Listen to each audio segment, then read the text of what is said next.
Good Sauce with Rauce and Joel is brought to you by Attorney Mo DeWitt. Injured on the go? Just call Mo. JustCallMo.com. There are a lot of Central Florida injury attorneys out there, but I'm here to tell you there's only one Mo DeWitt. I am a shining example of that. Whether you're injured in a car accident, just call Mo. Whether you are in a slip and fall, just call Mo. Thank you, Mo. Thank you for sponsoring Good Sauce. Now, let's start the show.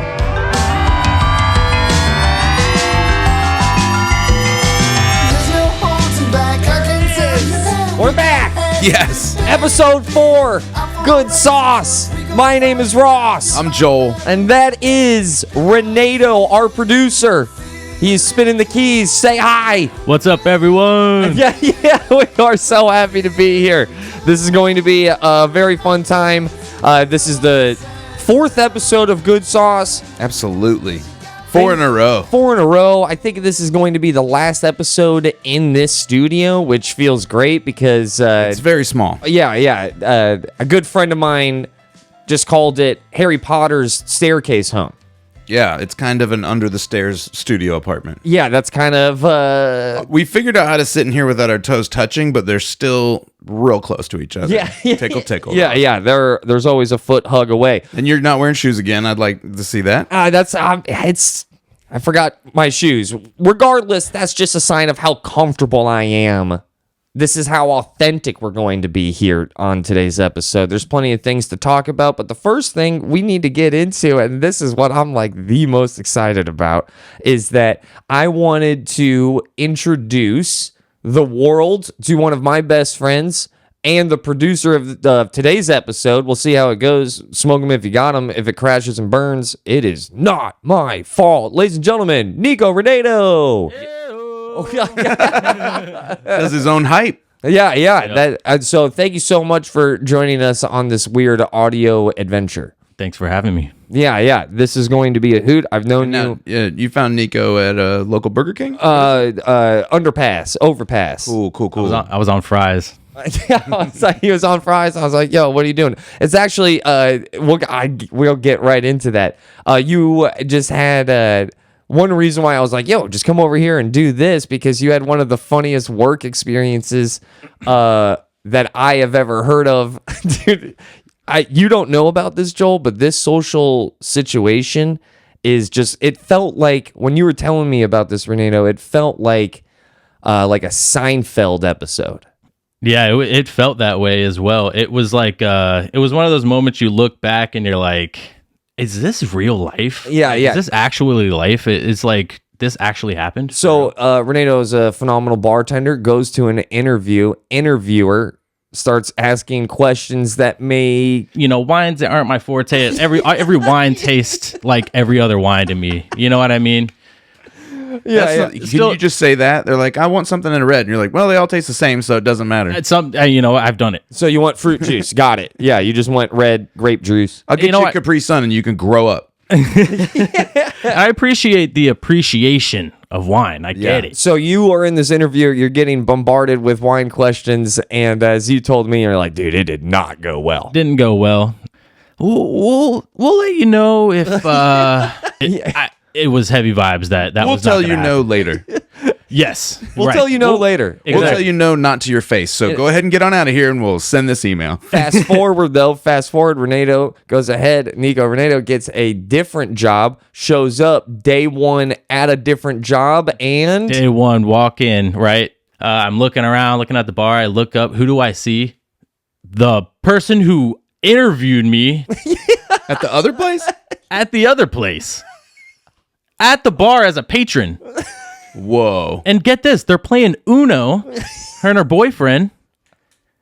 And not only just regular Uno, it was like the reversed one. It was like the, not just regular Bop It, but when they added the like Twister and all that stuff. It was like Eddie Bauer edition. Please tell me that you walked up to them and said, would you like to see a wine list? Yeah. There's so many opportunities. I wish I would have. Did you throw out a well? With my eyes, not with words, but it was. Or weird. you could have been like, all right, well, thanks. I got those drink orders, and pretty soon we'll be letting you know if we're going to move forward with them. We'll get back to you. I'll send an email when the drinks are. I'll follow not up on gonna this happen. drink order whenever I feel like it. And I wanted to break that open because if there's that is Nico Renedo, our producer, in a nutshell to me, man. There's so many things that we got to talk about. The Orlando Magic lost this weekend. And I feel that's a bummer that the Magic lost. However, still a positive. The glass is half full. We're a young team. I'm pretty pumped up about that. I appreciate getting to Game 7. Give me excitement. Give me hope. Paolo. Give me a star. Shout out to the Orlando Magic for having a very fun first round exit, unfortunately. But And we have a star. we have a star. We got a bona fide stud. I mean, We balling. it felt like the mid-90s. That felt like the mid-90s. But mid-90s, lot more drug fueled, a lot more even the rap battles were even stronger in the 90s. The rap battle though going on right now. There is a rap battle revival. Okay, there's a lot of people who don't know about the rap beef, and honestly, I'm like C- right now. If you do not know, the greatest rap battle in the last like 30 years is happening as we speak. As of recording this podcast between... And I must say, it's also because of who's involved. We're talking about Kendrick Lamar and Drake. And the reason it's the greatest is because they're both so famous that everybody knows about this rap battle. There's plenty of rap battles going on that just nobody cares about. There's plenty of battles going on over wine lists. But these are two superstars that are arguably at the top of their game at fighting in the Billboard charts. And you know what? And I'll join the beef because this is very reminiscent of like Magic versus Bird, you know? Because there's definitely a white person in this battle. You know, that's Drake. That's a shot at Drake. I don't care. Do right and kill everything. Your name is a bad acronym. What are you, Power Ranger? Get out of here. I love that your diss is calling someone white. Oh, yeah, dude. Well, you're white. I'll be the first one to admit it, dude. When I heard Drake's rap song and he started dropping certain words, I was like, ooh, buddy, you can't do that. Yeah. You're going to get in trouble for that. I think you can only do that with a full-time membership, not Yeah. partial. Not like a day pass. Well, I just judged the book. Does a day pass at the resort? right. There are certain things you can't do. There's restrictions. I just judged his book cover wildly incorrectly. Also, I kind of knew him from Degrassi, the Canadian like sitcom thing. So when there was a moment though in that Degrassi show with Drake on it where he gets shot and he's in a wheelchair. Oh yeah, and he's a rapper. He's a rapper in that show as well, which I thought paraplegic rap star is somewhat of a stretch, but Drake pulled it off. Yeah, but no, he's huge. That's the thing. But if you listen to these Kendrick Lamar songs, Kendrick's anything you could possibly say bad about Drake, he has said. Now, Renedo, I know that you are a rap fan, aficionado. I enjoy it. I've heard a lot of the battle. What would you even call them? Battle songs? What are they called? Diss tracks. Thank you. I met it there at the same time. You guys heard that, right? You did well. Oh yeah. Yeah. I'm not you were like a nose behind, but yeah, I was a nose behind. Whatever, dude. So it looks like Kendrick is taking advantage of knowing that Drake has a lot more to lose. I think there's just a lot more meat to draw from as far as things to hit him on. It's so much fun. It's so much fun seeing rap beef all over the internet. I don't think people give it enough credit, but the Pusha T diss track against Drake, where he essentially holds a press conference for Drake going, yo, you are hiding your child, and then that's how the media finds out that Drake is a dad. Yeah, that's a little bit more than just words. Yeah, he ta-da'd his kid. Yeah, dude, that is a different ball game right there.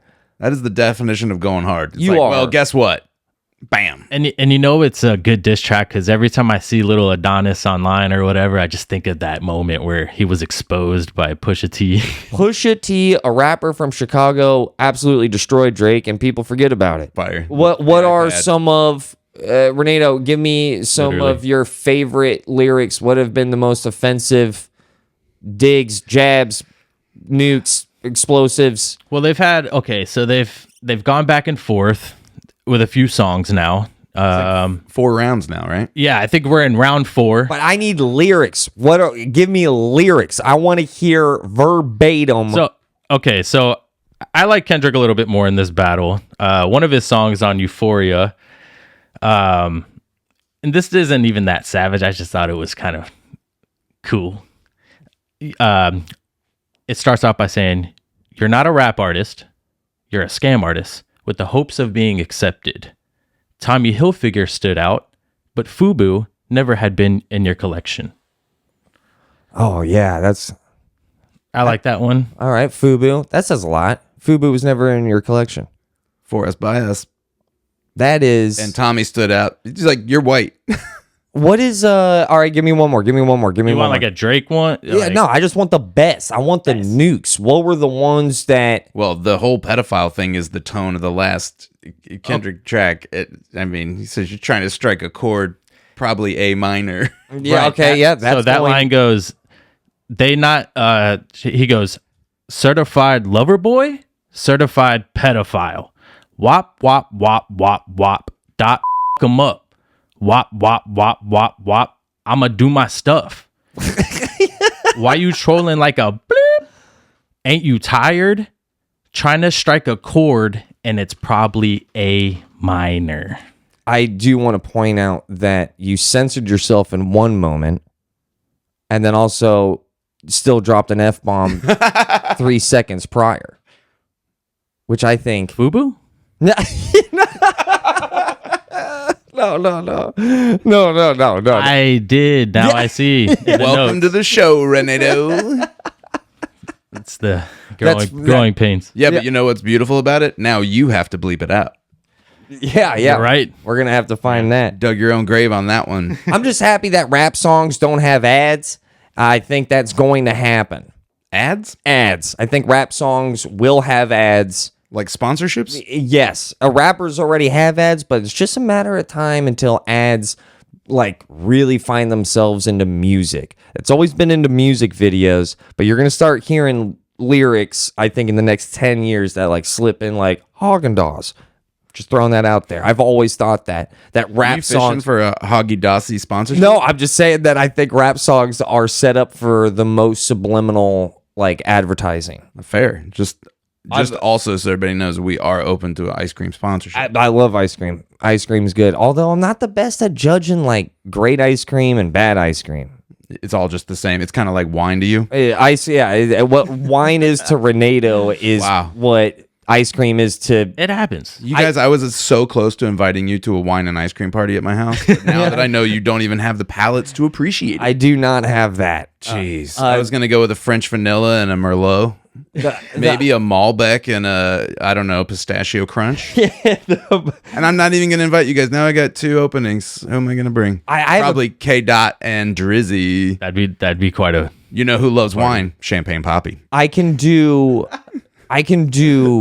pizza. I'm pretty good at like deciphering good and bad pizza. I'm pretty solid at that. You watch the Barstool Pizza reviews? One bite. Yeah. Everybody knows the rules. Yeah. I feel like that is such a brilliant, relatable internet content because it's just pizza. It's cheese pizza. You know?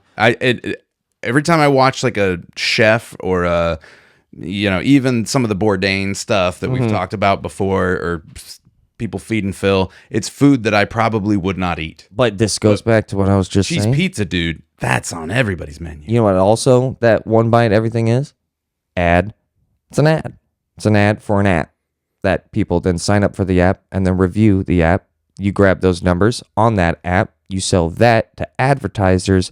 Everything is on a foundation of ads. I was playing video games, boom, playing FIFA. All of a sudden I realized, I'm like, man, the game, everyone knows like sports games are so authentic. Look how authentic the sports games are. Wow.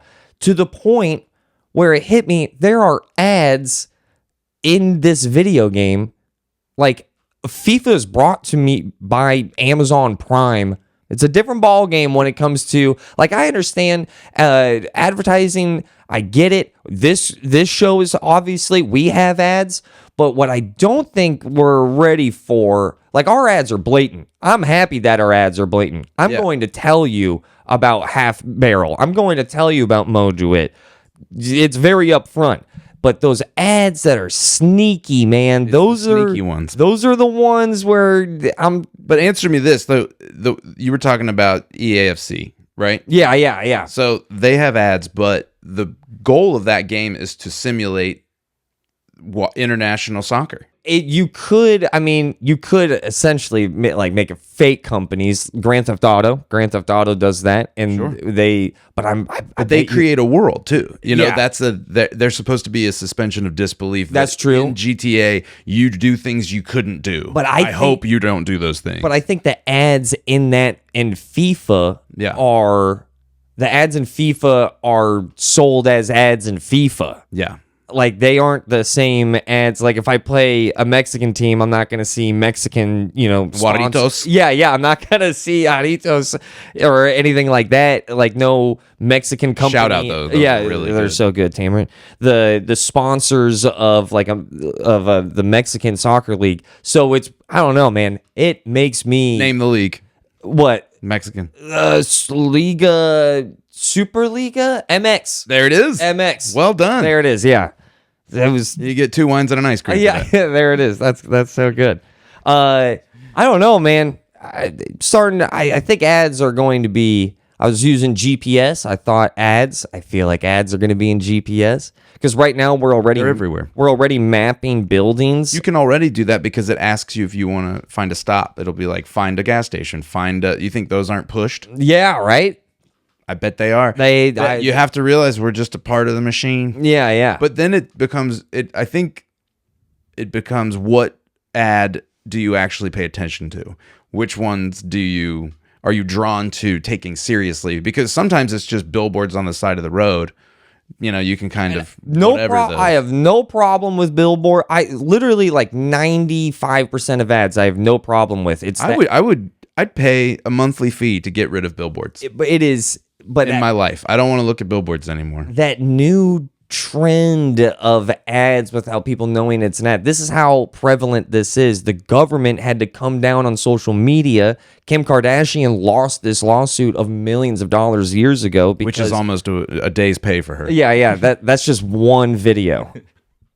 There is, she goes ahead, loses that lawsuit because she was advertising but not telling them. That was the threshold crossroad moment where all social media then had to start telling on their post that this is an ad. This is an ad. This is sponsored. This is advertisement. Because people did not know that those were being advertised, and it was working flawlessly. This is the Wild West. I'm telling you, we are all a part of the beta testing, play test version of the internet, podcasts, all of it. Yeah. We don't even know what's happening. Like, one day they'll teach a class on this, and we will be the examples of why not to do this. It's like I just get worried about non-consensual advertising. Like, they don't know that it's happening. I guess it's subliminal, but I don't even know if it's subliminal. It's not subliminal. It's just sneaky. Sounds like you're justifying it, Ross. No, I don't want it to. No, it's the opposite. I'm trying to be critical of it. I'm trying to condone it. I'm trying, like, I don't,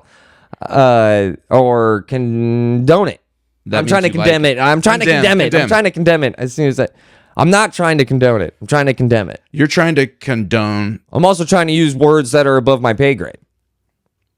And that's going great. No, you're killing it. I condemn that. What is the biggest word that you know? Biggest word that I know, obsequious. Ooh. Can you spell it? OBSEQUI. I lost a lot of confidence after that I. Well, that's obsequy. OUOS.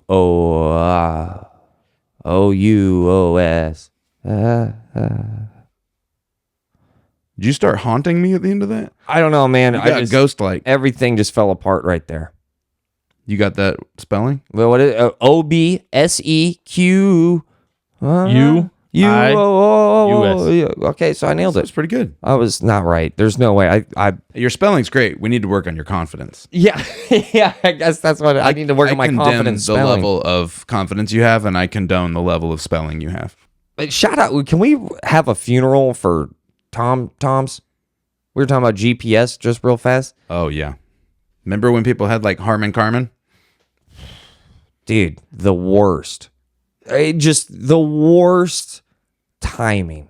What bad luck. That's like the whole. I've heard people bring this up, but like how Skype was like, "We're it," and then everybody at COVID was like, "I'll Zoom you," and it's like, "Wait, whoa, What happened to us? Skype? What about Skype?" We weren't we We've were been here. MySpace.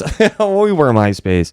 Yeah, they were. They were the best friend who was there in case she needed a boyfriend for years, and then all of a sudden she was like, "I'm in a date," and then some guy you've never even heard of shows up. Who's that? He doesn't even know your preferences. Dude, I'm mad. Tom, you're a company. You're a company that straight mapped the entire world. Literally. You nailed it. You have a little small computer. You hang it up, and it shows you everywhere you want to go. What is that? You guys are calling that an iPhone? Oh no. Overnight. It starts to blockbuster itself. It's just a snake eating itself. It's done. Them's the breaks. Oh, That's how it goes. Remember Palm Pilots? Palm Pilots. I had one. Did you like it? No. Why not? Awkward. Small I had a BlackBerry. Blackberry? I like the wheel. I will say, when the BlackBerry came out, I thought that was pretty rad. I was like, well, we've made it. This is cool. I'm in Yeah. the future. Welcome to the Jetsons. You had the wheel? Oh, yeah. Scroll wheel. Yeah, that thing was cool. It was felt like so soft. you got like a grain of sand in there. And then it was crunchy. It was like, ah! And you couldn't do anything. Yeah, Like, I can't go left. Can't go down left. that's not good. And then when iPhones came out, I mean, like you said, game over. I just remember being able to zoom in on an iPhone and felt like I was on drugs. I felt like I was a genie. Have you ever seen somebody try to make a picture bigger on a screen that doesn't do that, where they just do the pinch expand? Yeah. That's fun. Someone tried to scroll on a Game Boy. Oh my God. It's just Tetris. How do I make it go back up? No, it just keeps going down. You don't finger the Tetris blocks up. That's not what you do here. No, we don't do that in this That would be house. cheating. You can't. Tetris is all about gravity and shapes of 4. Also, shout out Tetris. Have you played Tetris Effect on PlayStation? Yeah, like the latest Tetris. It's like Tetris went to college and got into drugs. Yeah, it's ecstasy Tetris. It is Tetrisy. nuts. You want to take some Tetris? They even warn you. There's like a sensory warning when you first start playing it. Yeah, it's a Like, just so you know, this Tetris is alive. it's an EDM. Just do you know the story of Tetris? Fascinating, unbelievably cool. One of, if not the biggest export from the country of Russia, still today. And it took an immense amount of work to be able to get the coding out of Russia. Wow. From, I believe, I did not know that was where Tetris was from. Yeah. Oh yeah. Bow down down down down down down down down down down down down down bow bow bow bow bow bow. And if you're not familiar with that tune, that's Drake's latest diss track. Yeah. But yeah, when you load up Russia, you see Moscow. You see it's all Russian. It's the only video game to ever be. And it was like, it had to go through KGB. It had to go through all the government, and then they struck a deal that was like way over the top, but it all came from like a businessman going, "This is the best video game of all time." It is kind of a great video game. And then they signed it up with Nintendo to sell it at the same time of the Game Boy launch. Yeah. Game over. History. Tetris, game I played as a kid and then rediscovered as an adult when Tetris Effect came out. Great game. If you haven't played it, check it out. So some people are like scratch their neck addicted. They have dreams about it. It does. It's such a fulfilling, satisfying, like the clearing of the lines. You know, it you can think about it. Like, it'll get in your head, and you start thinking that way. How to puzzle piece things together to make them go away. It's efficient. There's that feeling of of success when you clear a board. Mm-hmm. You feel smarter when you're good at Tetris. Yeah, just Tetris. People are just visualize. It's made me rethink how I pack a suitcase. Yeah. God. Video games, Tetris, Shapes of Four, Russia. Thank you. Thank you. I'm just so happy that we have that in our life. Thank you for Tetris. Yeah, thank you for Tetris. Now get your act together. You gotta be appreciative of the small things. Absolutely. And we'll be right back after a small word, a little commercial break. I gotta tell you guys some things in a little bit of time. We'll be right back. Hey, we love you. We need to take a quick break from conversation so I can tell you about the History Center. The History Center that makes its home in downtown Orlando in that majestic, historic courthouse. The History Center that has 4 floors that covers 16,000 years of history. The History Center that has my favorite exhibit probably ever. The exhibit that covers the 1994 FIFA World Cup, because that World Cup, we had some games in Orlando. So this whole exhibit just celebrates the love affair that the City Beautiful has with the beautiful game. Yeah. That History Center, the Orange County Regional History Center, and you can get more information at thehistorycenter.org. Do it. Support your local museums.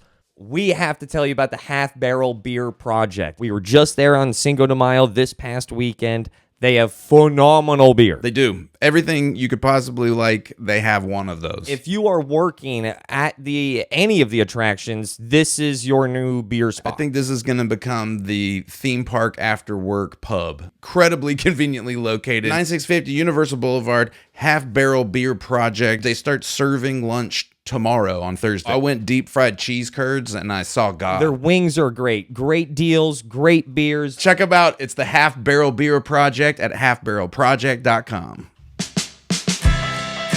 Welcome back. Thank you so much for kicking it with us once again. My name is Ross. That is Joel. Sup? And that is Renedo. What's up? Okay. That was a good sup. What's up?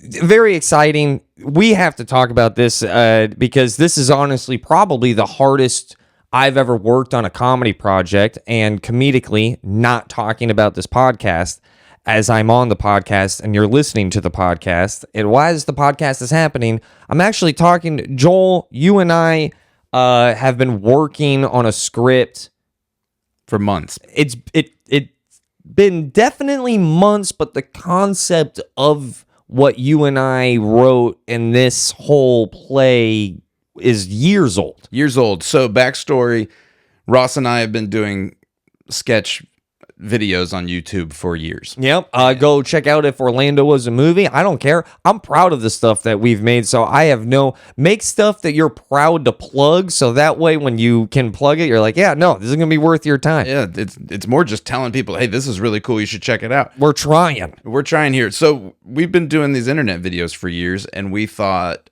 we should do a live show. And we entered a festival, and we didn't get in. Over and over a couple of times and over again, and we put it off. The pandemic happened, we got busy doing other things, and this year we entered the lottery again, and guess what, we got in. We're doing the Orlando International Fringe Festival. We're doing a sketch comedy show. It's the flavor that we've always had, but it's 10 brand new sketches that no one's ever seen. And it's also all the sketches, and I'm proud about this as well, is that they're not necessarily Orlando based. These are the 10 funniest things I think you and I could have thought of. Yeah, that was part of the ask. We thought we've done a lot of Orlando content. And we love it. And we are Orlando through and through. We're the Orlandopes. Yeah, we're the Orlandopes. Renedo's wearing a Magic shirt right now. Yeah, that's what happens. But I don't think a lot of people even know what the Orlando Fringe Festival is. Which is a shame, because it's a gym. It's an absolute blast. It's a theater festival where you go to a festival and there's like 70 shows, and you're probably thinking like, that's a lot of shows. Well, you don't have to see all of them. It's a festival. It's also it's hard to describe the variety at the Orlando Fringe, because it's not what you think of when you think of a play or theater. Like our show is not theater. It's not a traditional play. It's sketch comedy, but it's an hour of it that weaves an interesting experience throughout the running of it. You'll have to come check us out to see what we mean. But I've seen jugglers at the Fringe. I've seen acts from all over the world, and you will this year as well. It's an international festival. Ross and I used to host a late night talk show. Yeah. We had acts from Japan, Canada, all over the world. It'll be the same. So definitely come check out the festival if you've never been, but also come see 10 sketches. Yeah, we are in the festival. 10 sketches with Rauce and Joel. I'm super Tickets excited. are available now. They're on the Fringe website. You can also get your tickets on rosscomedy.com. Absolutely. And I have no problem talking about this Fringe show because I'm way too proud of it. We've put way too much work into this thing. Theater's the hardest, but it's not even remotely close. A lot of stand-up comedians always get like super proud for like stand-up comedy is the hardest. I love stand-up comedy, but here's the thing. Everyone has strengths, everyone has weaknesses, everyone has what they are good at and bad at. That's not breaking news. I'm not saying anything different there, but theater is, I've done improv, I've done theater, I know a couple magic tricks. I never figured you as a magician. I got some good, I know about 4 or 5 magic tricks. I can blow like a 8-year-old's mind. You talking about got your nose? Yeah, no. I give me a deck of cards. We can make some stuff happen.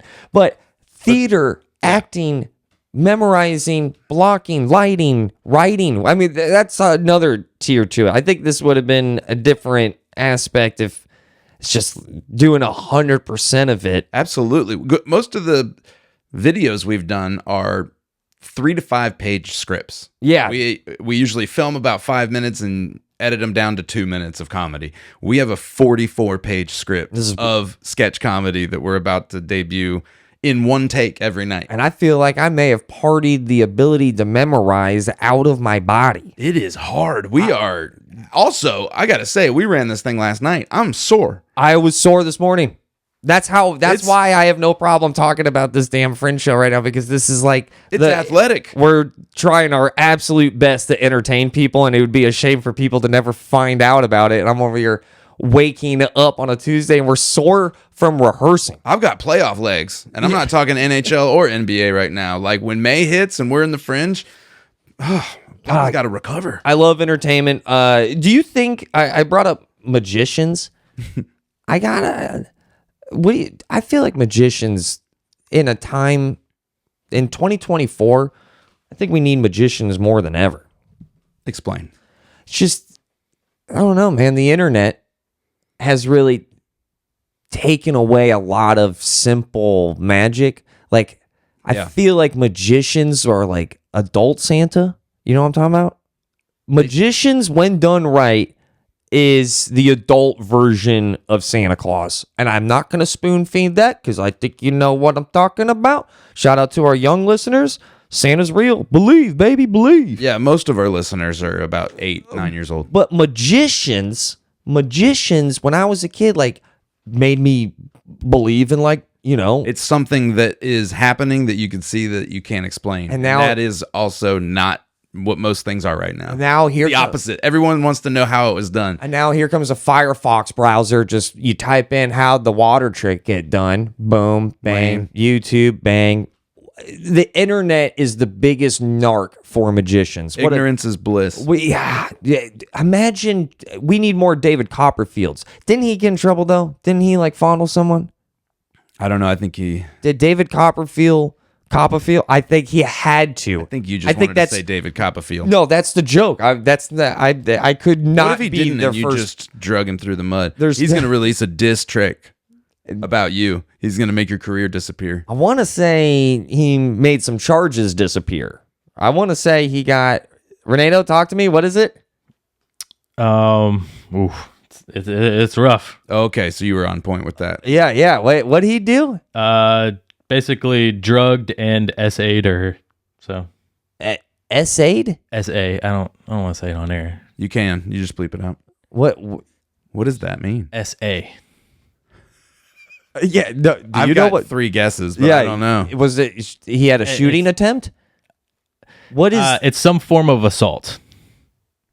that starts with sexual an S. assault? Sexual assault. Oh, I was thinking way worse than that. I'm thinking. I'm trying to save our monetization on YouTube.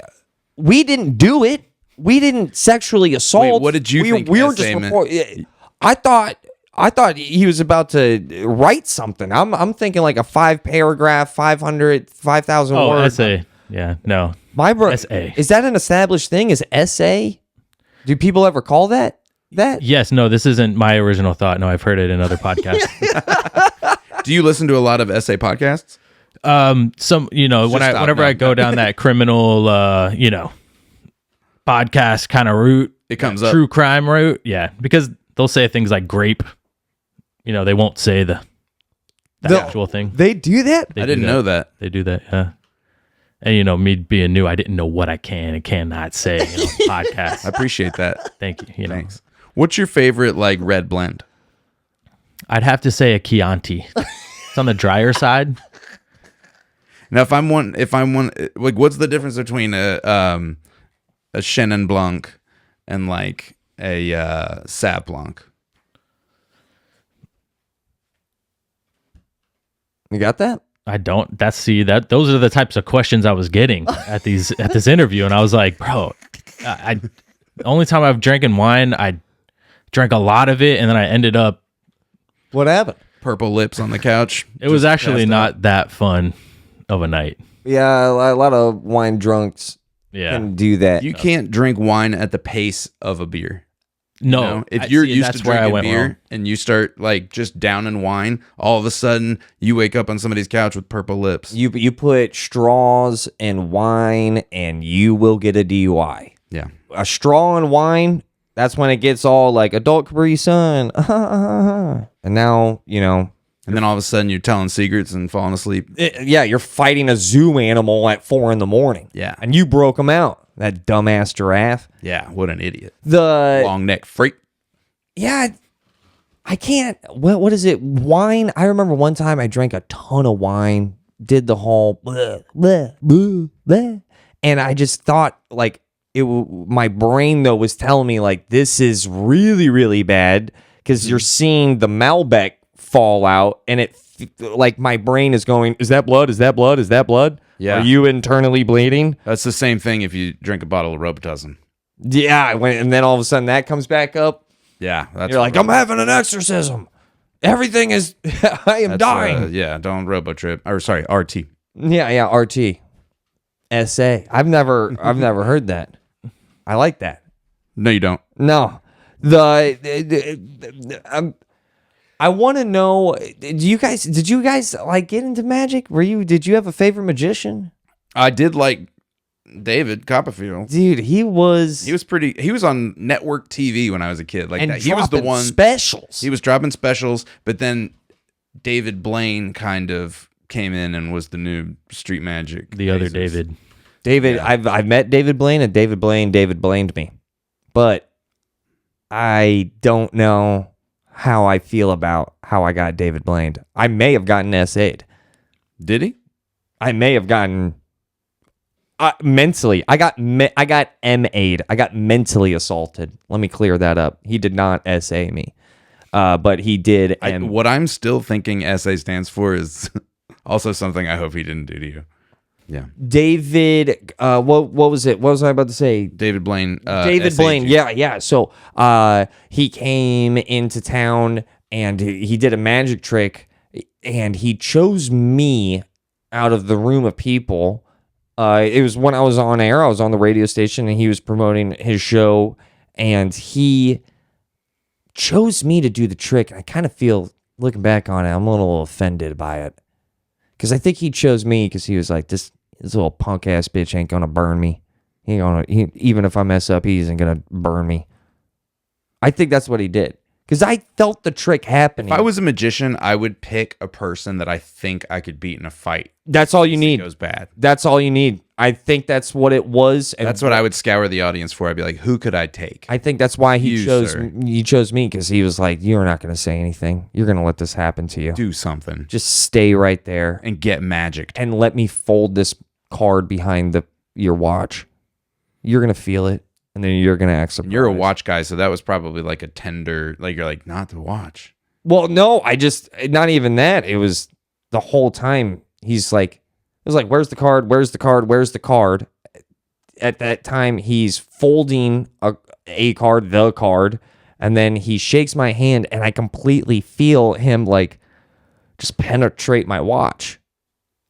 And then he slides it, and I felt it the whole time. I looked out. PW'd you? Yeah. And then I looked out. I see the magic card in my watch. I'm like, all right. So he just put a card there, and then like a minute goes by, and he's like, look behind your watch. I wish you'd yelled "ow" when he did it. So yeah, right. Ow! So Why did you do that? Ow. I don't know what I just stood there. You could have ruined his career. I mean, I could have put a dent into it. Maybe I'm doing that right now. Dude. You should make a diss track on how I got MA'd by David Blaine, dude. I don't want you to touch my watch no more. I legit think that's what it was. I think he just looked at me and was like, I'm going to do whatever I want. And you're not going to say anything. Right? Fish? Right? He looked at me like I was a fish. Like I was. This is a battle. You're about to have a magic battle with David Blaine. And he was the established kind of, he's Drake and you're Kendrick. Oh God. damn. I think I am J. Cole and he is Kendrick because I bowed out. I gave him exactly what he wanted. I was like, whatever you want, Mr. Blaine. Also, it's this good show. What do you want? Like I'm not serious, dude. He got me good, man. When he looks at you and he doesn't blink for like 90 seconds, whatever you want. He also has those endurance tricks where like he lived in ice for a while. He like hung himself upside down for a long time. He was in a coffin for a while. He can hold his breath for like a day. I know it's not a day, but comedic embellishment, sure, why not? It was a wild experience with him. Just interacting with David Blaine. Mm-hmm. You ever been to the Magic Castle in LA? No. I went and did that one time. It's awesome. I've been to a magic house and I walked in, and when I walked to my right, there was just like 40 doves in cages. I was like, where am Just I? waiting for something to be revealed. But the LA one, everything, right? You're just walking around filled with paranoia, just wondering where a magician or something's jumping out. No, is this your car? It's not a haunted house, but you have to be invited. You can't get a reservation. So you either have to know somebody. It's like Augusta. Member. Yeah, It's like the Masters. It's tricky, and it's in Hollywood. It's in a really cool area, but it's just this little castle. You have to have a password, and then like a fake wall opens up. You go in. There's a steakhouse. See, fake wall opens up. You see what I'm talking about? And you have to wear a suit. That's the other thing. When I went, I didn't have a suit. I was visiting LA for work and was able to go, and I went to a thrift store and found a white suit. I showed up like an idiot ice cream man, and I had a full white suit on. It was one of the greatest nights ever, so I'm not knocking the suit. It kind of made it perfect. It was like a Havana suit, you know? And after the dinner, they let you down into the club, and there are multiple theaters and a bar that's sort of the lobby. And in the bar, there are also magicians. So you can go see a big one where they're doing, cut people in half stuff. You can go into the little one where it's like a smart guy with cards, and then there's somebody walking around doing sleight of hand in the bar. It's really cool. And I don't know if I could do that. You'd love it.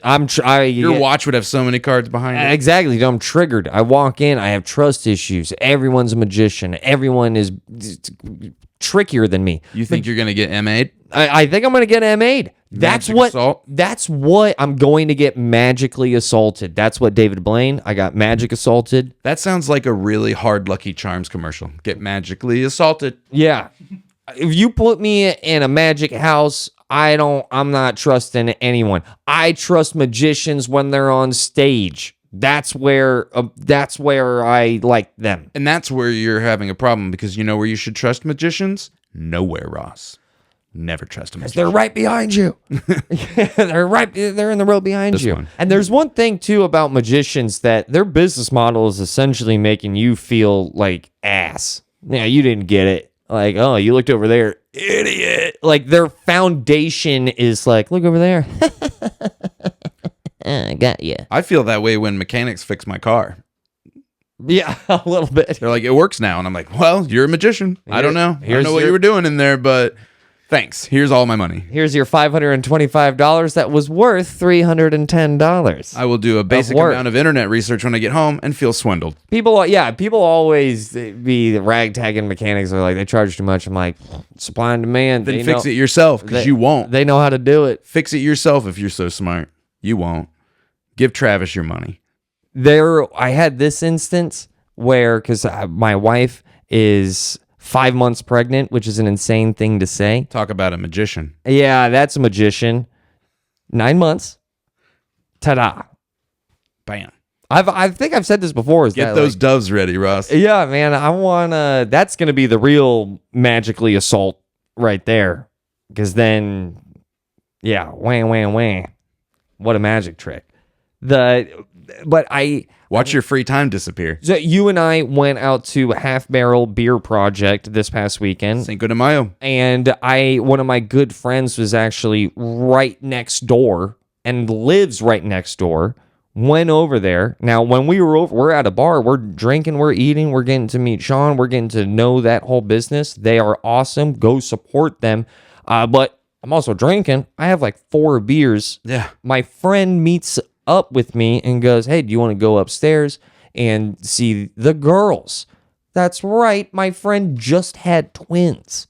Twins. And this is the most banged up I have been, like, interacting with babies.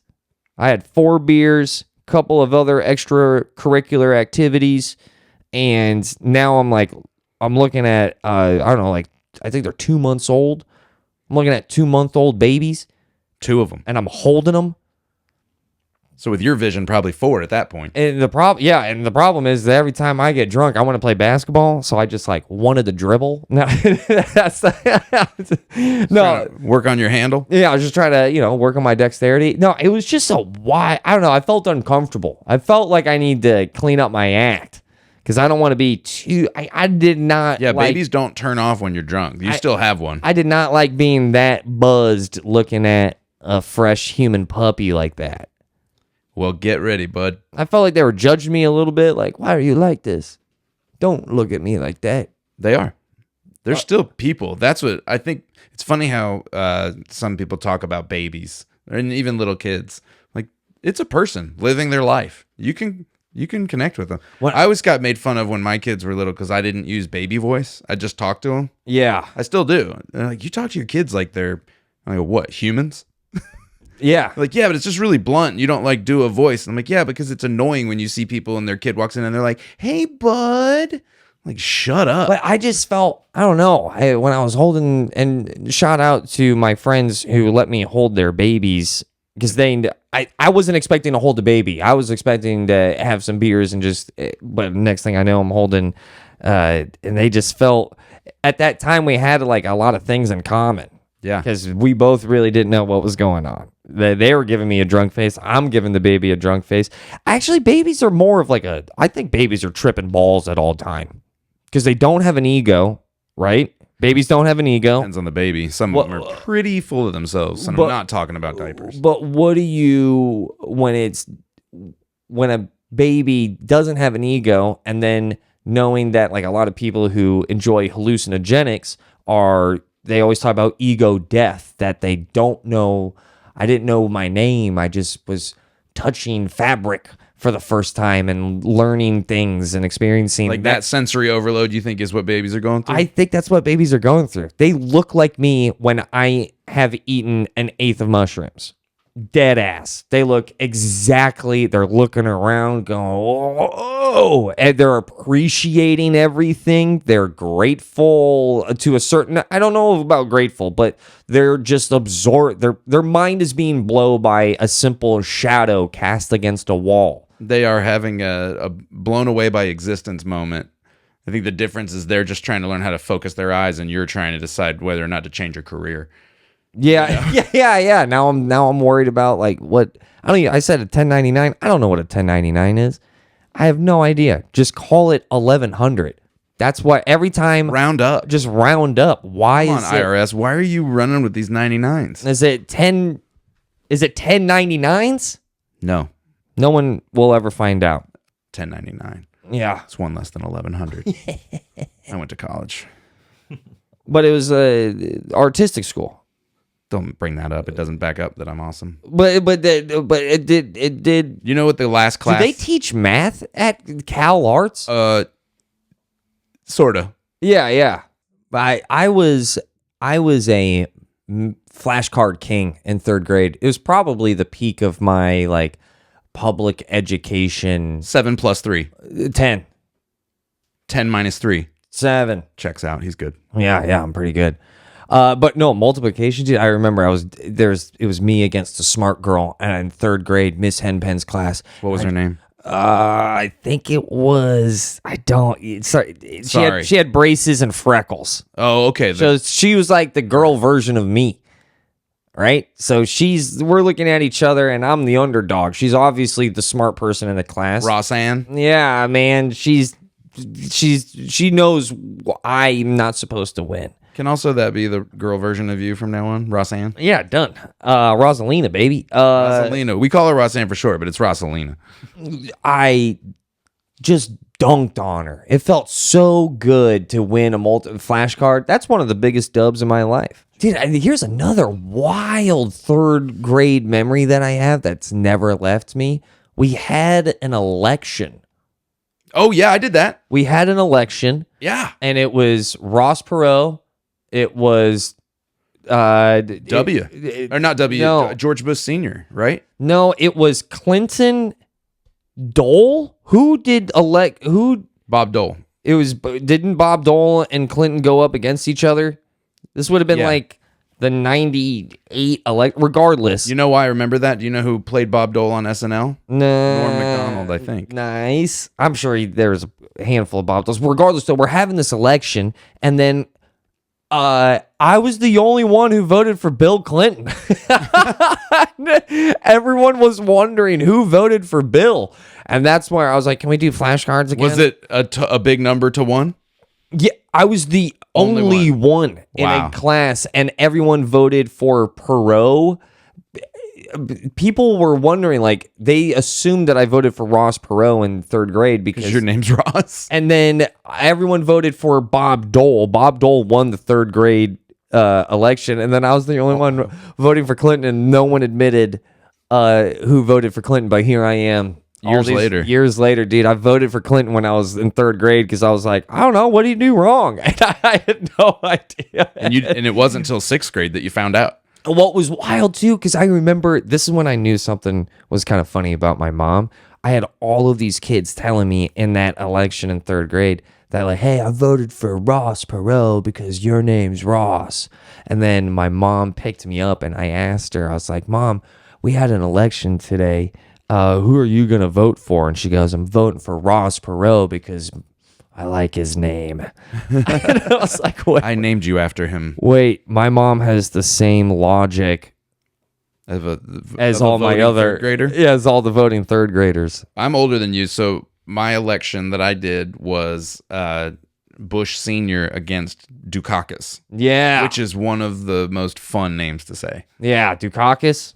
You can, man, there's got to be a diss track about Dukakis. Yeah, I wouldn't think that there is, but we can make one. We'll get on that.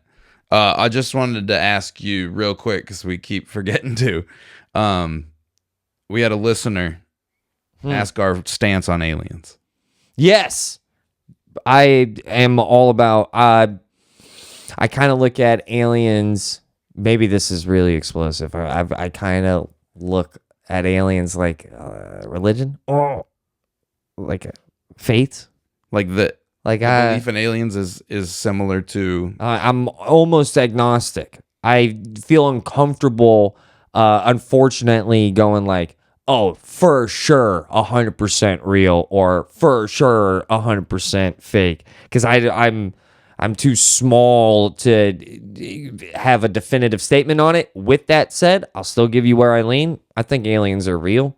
Yeah, I think they would be silly for me to rule it out. I lean way more aliens existing than not. I lean aliens definitely exist, and they definitely don't care what we're doing.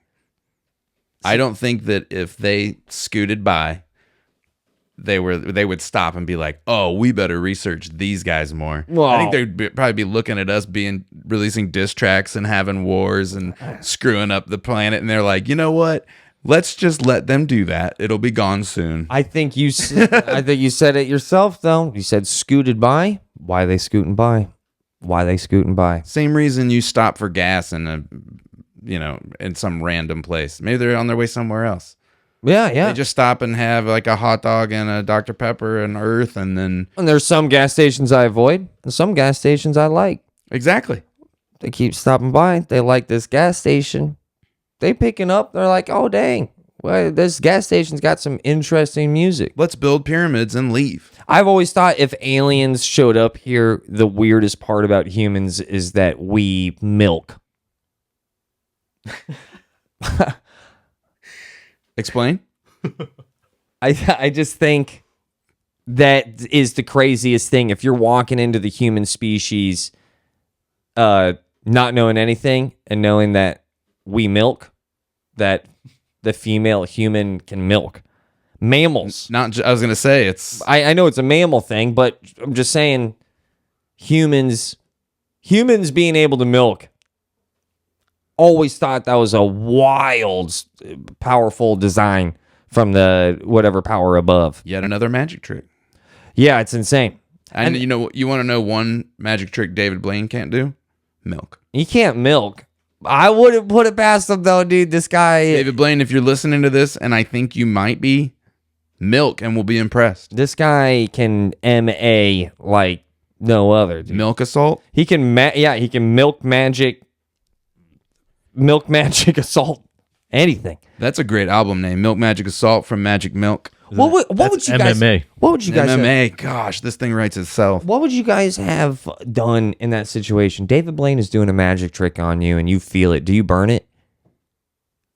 You know what I mean by burn it? Do you go, whoa, dude, what are you doing? I'm going to go on a limb. I'll go bold. I'm going to Buzz Aldrin and punch him in the face. And then I'm going to reach down and pull the card out of his face and go, ta-da. But And then I go to jail because I magically assaulted. what do you do? It comes down to, do you have the cojones to blow up I didn't. this magician's, And I was taller than him. successful magician's spot? Yeah, but he can fly. You would have been. You don't fight Voldemort. I was looking down on him, looking down at him, and he was looking up at me with just like, you know what's another thing? That's I why remember? that eye contact you were describing earlier, it was because he was like, don't. There's do not. dude, I know you felt that. I behind think your that's watch. what it was. Do not. I picked you because you're squirrely. Yeah, You look like a homie. Now, please be one. This is how delusional I was. I thought maybe he also chose me because he was like, this guy goes on stages. He gets it. He knows that I can't, that he won't. Not here. Maybe years later on a podcast. But The thing is, the reactions that I've seen from his stuff, like his street magic, talk about religion. People are emotional. oh yeah. I'm pretty sure Harrison Ford kicked him out of his house. And then He did a magic trick in his kitchen. He peeled an orange and there was a card in it, and he's like, "Get out." one of the things that I remember I'm confused. the most about David Blaine looking at me with that amount of eye contact, with that magic contact, and it's just a lot. It's a lot. There's a lot of white in David Blaine's eyes. Small pupils. Very small, lot of, what's the white of the eye called? The white part. The white part, a lot of white part in his eyes. And then, you can look this up. Mm-hmm. Find an image of his bottom eyelashes. Enormous. Really? I think he does like the Lachey or whatever it's called. I don't know. There's like female eye You think lash. he's wearing fakies? I don't think he's wearing fakies, but I think he's putting chemicals on his eyelashes so they are bigger. At the very least, his bottom ones. It's weird what people do. They're massive. They were girthy eye bottom lashes. Thick. Really? Were they beautiful? They were stunning. It worked. I mean, it drew you to his eye. And then he just did his hand thing, his watch thing on me. It's like a lure, you know? Renedo, are Drew you you seeing in. a photo of his bottom eyelashes? Look at those bottom eyelashes. Now, is that guy liner? I don't think so, man.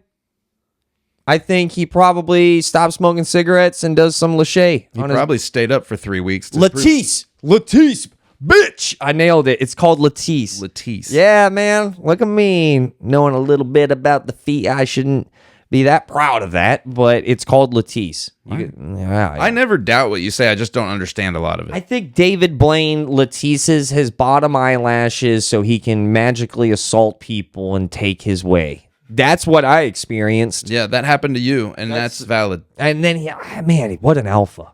What an alpha, dude. He just alphaed. He just bossed me around, grabbed my wrist, get over here. Get over here. Be my magic. I still have the magic card. You about to pull it out of something? Oh. I did. I think I lost it. Maybe he took it back. He probably summoned it, and it flew back to him. That's somewhere around here. Regardless, dude, David Blaine, I've never been the same since. He took your innocence. I started smoking cigarettes after that. He made you believe in aliens? He changed. David Blaine ruined me. I go to therapy. I can't. David Blaine, it was phenomenal. Also, what his show that he did at Dr. Phillips, with the show that he was promoting, just ripped people's pants off. Just magic. Talk about an MA. Yeah, just rattled some serious slacks. It was such a good show. Would you say that his type of magic is more impactful than the David Copperfield, like, big, glitzy, Vegas-style illusion, I'm going to make the Statue of Liberty disappear, those shenanigans? I think the David Blaine type is much more effective because I actually... You know that he's doing it. You're like, wow, he just did that. He's underwater for 7 minutes or however long it was. The question is, what's more impactful? I would say Copperfield is more impactful, but I would say Blaine's is better. I think that's a better act, completely, totally.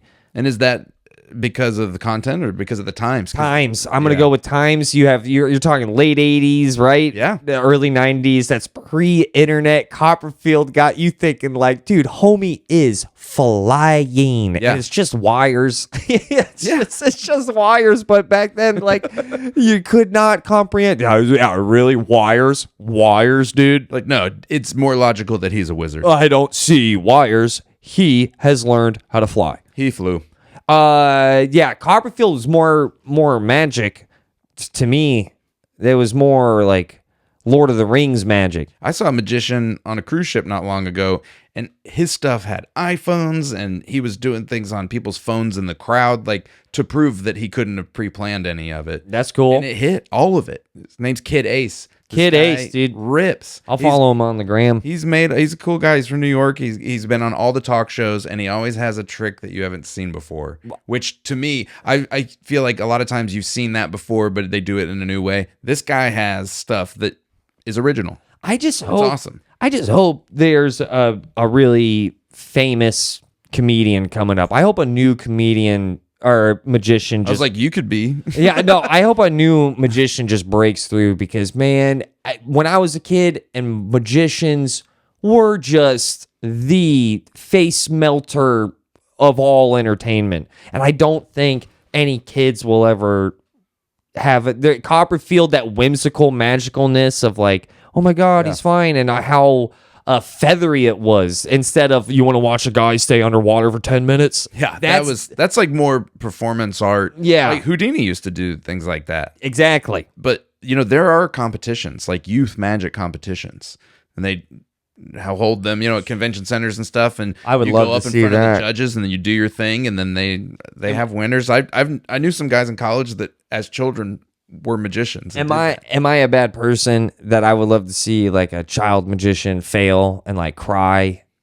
That's pretty Like, messed up. Yeah, I wouldn't mind seeing that. Anyway, it's really funny. Would you hold a baby drunk? I did. Twins. Yeah, I would. That's the real magic. How I didn't straight start dribbling and try to lay one up. You're like, I can probably juggle too. It's just, I'm dead serious. Every time I drink, man, I'm like, where the courts at? You're just trying to ball, and I'm there's just nothing trying to wrong ball. with that. Yeah. Shout out magic. Yeah, you have two boys now. They're essentially young teenagers, with young men, but they didn't have magicians, right? No, they do. They like Piff the Magic Dragon. Piff is awesome. They just went and saw him. They've seen him in Vegas twice and at Dr. Phillips That's super cool. most recently. No, that's what I'm saying. I think that, but it's a different one. You know, they come in generations. Yeah.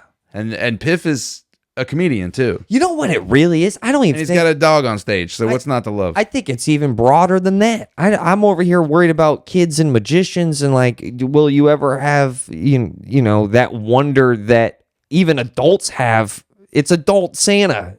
You lose your mind when a good magic trick happens. It's unbelievable. But I guess what I'm looking, yeah, exactly. What I'm really looking for is that new dominant mainstream magician. But I'm starting to think that mainstream is not really going to be in the future for very much longer. For magic. I mean, there's always going to be, not even magic, I think for everything. Right now, if you're looking at cable TV dwindling and you're looking at internet niche, YouTube algorithm, we know what you want. In fact, here's what we suggest. And also, reality is much more, like polished reality has replaced polished fakeness as something that people desire. I would rather see somebody be real and watch what we're doing. Yeah. A slick convo that I can relate to rather than the neat little picture you put together that I can't really relate to, but looks very, nice and shiny. Redman's MTV Cribs is the most famous because it's the most honest.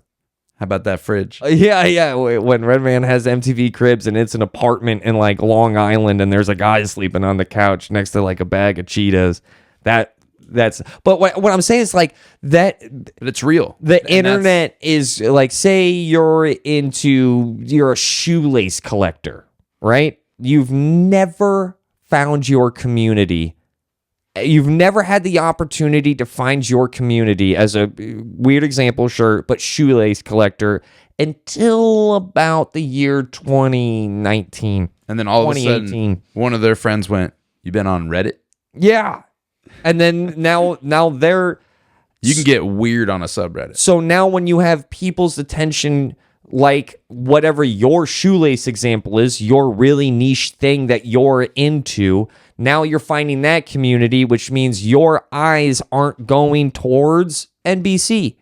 Your eyes, a Seinfeld, a sitcom.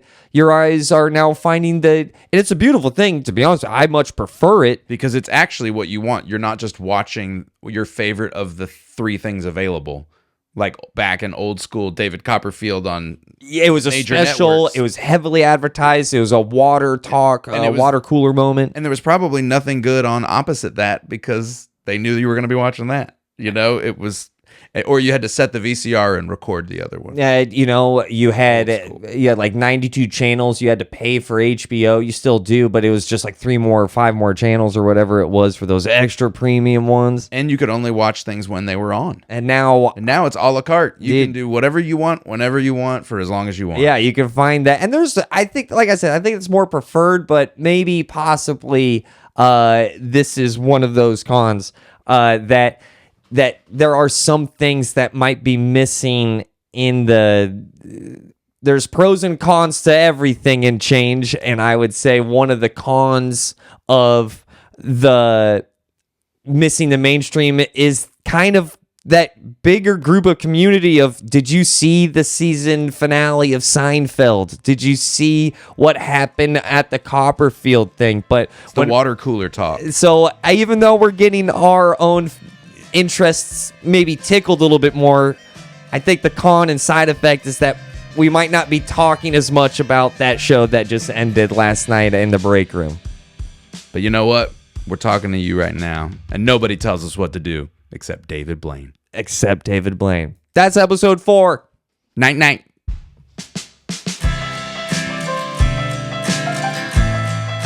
Good Sauce with Rauce and Joel is brought to you by Attorney Mo DeWitt. Injured on the go? Just call Mo. JustCallMo.com. There are a lot of Central Florida injury attorneys out there, but I'm here to tell you there's only one Mo DeWitt. I am a shining example of that. Whether you're injured in a car accident, just call Mo. Whether you are in a slip and fall, just call Mo. JustCallMo.com.